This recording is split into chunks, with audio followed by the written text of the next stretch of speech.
Okay, so the research paper for this class, there's two potential deadlines. You can either wait till close to the end of the semester, when it's due on May 2nd, or you can turn it in at an earlier deadline, which is April 4th.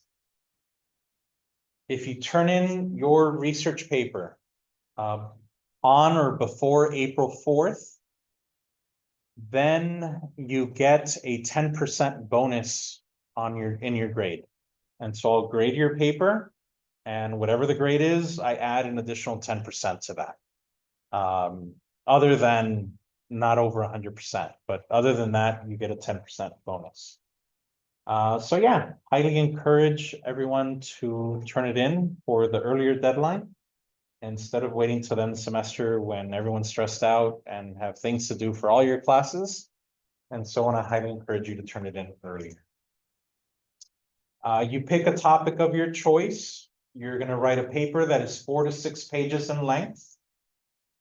It is limited chronologically to any time period that has been covered in class. So as long as chronologically we've gotten to the point of your topic by the time you turn it in, then you can turn it in. So by April 4th, we're definitely going to be way beyond 1939. We're already touching on that now. So I would estimate anything prior to the 1950s or earlier would be an appropriate topic for the first deadline for the research paper.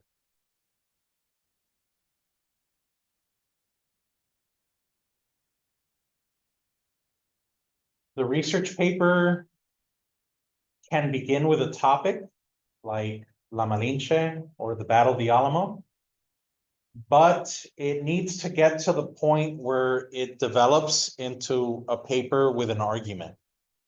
And so and this needs to be reflected in the title. And so again, someone can start with a topic like La Malinche, but then as you start working on it, researching, start writing, then it evolves into a research question. Was La Malinche a traitor or a hero?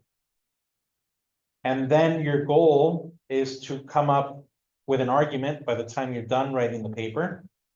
And so then an example of an argument would be La Malinche deserves respect.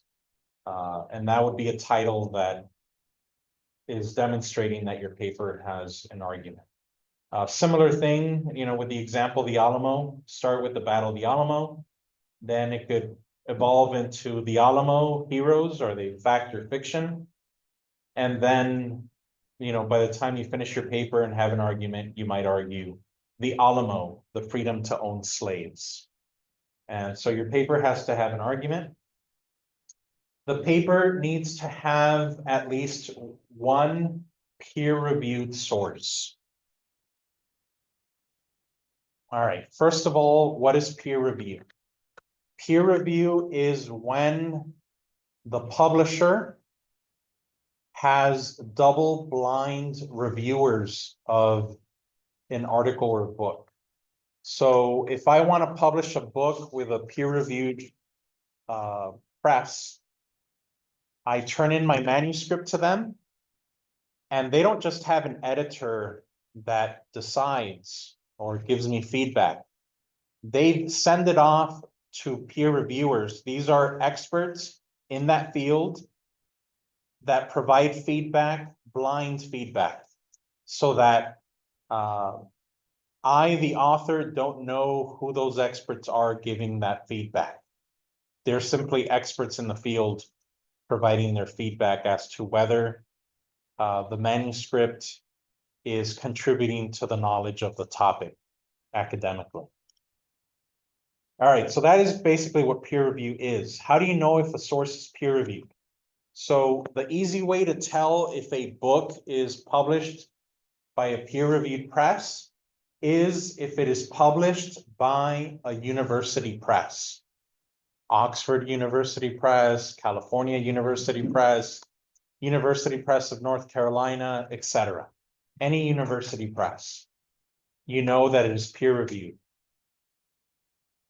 There are publishers that publish peer reviewed sources that are not university presses. Those you just have to do a little bit more research to confirm that they are peer reviewed. Journal articles.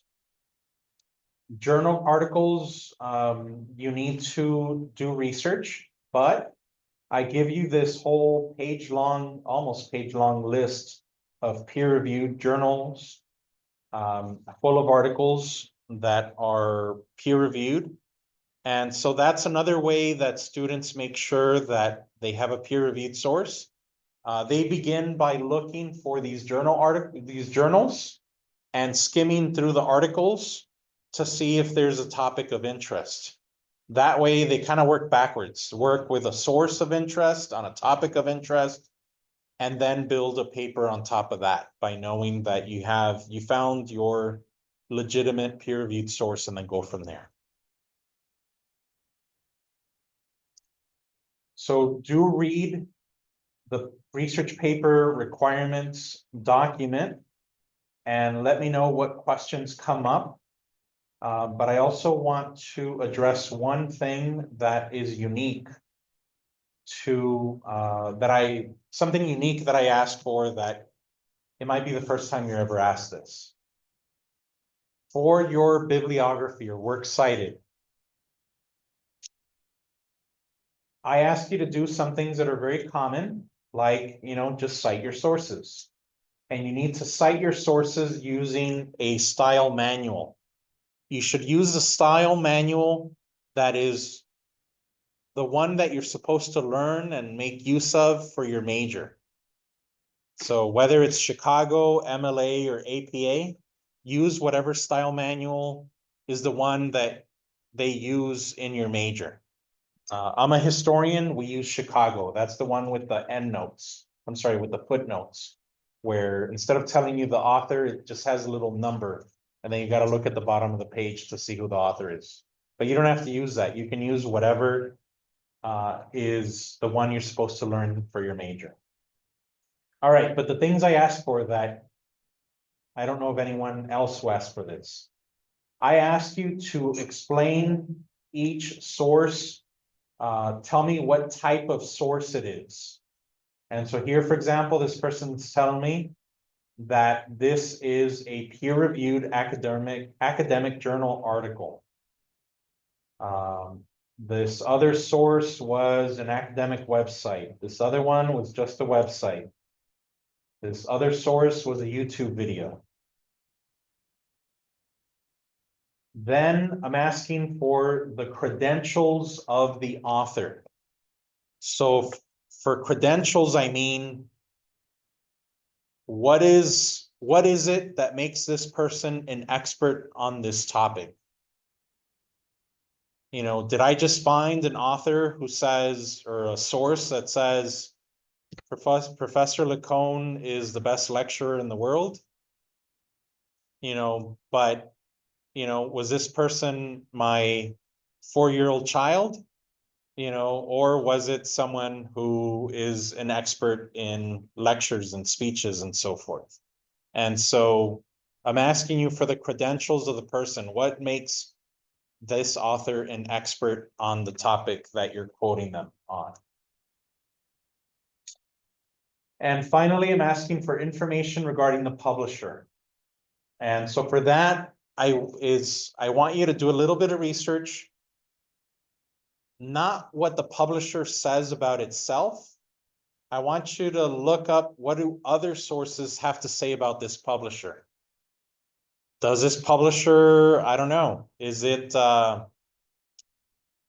don't know, does it get its funding from, I don't know, a liberal think tank, or is it a liberal think tank? Or is it, I don't know, funded by the tobacco industry? Or is it, I don't know, does it have a reputation for being anti-immigrant or whatever? I want you to do research, a little bit of background research on the publisher itself.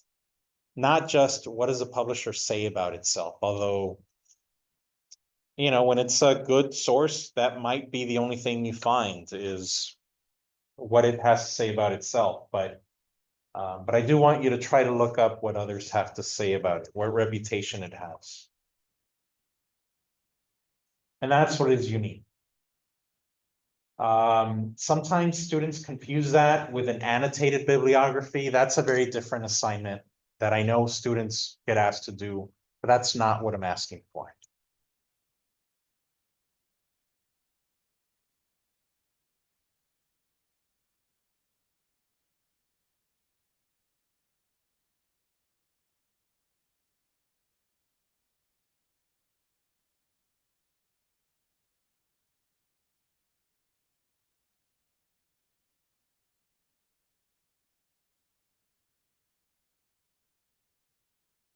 Anyone have any research paper related questions? Maybe I forgot to say something.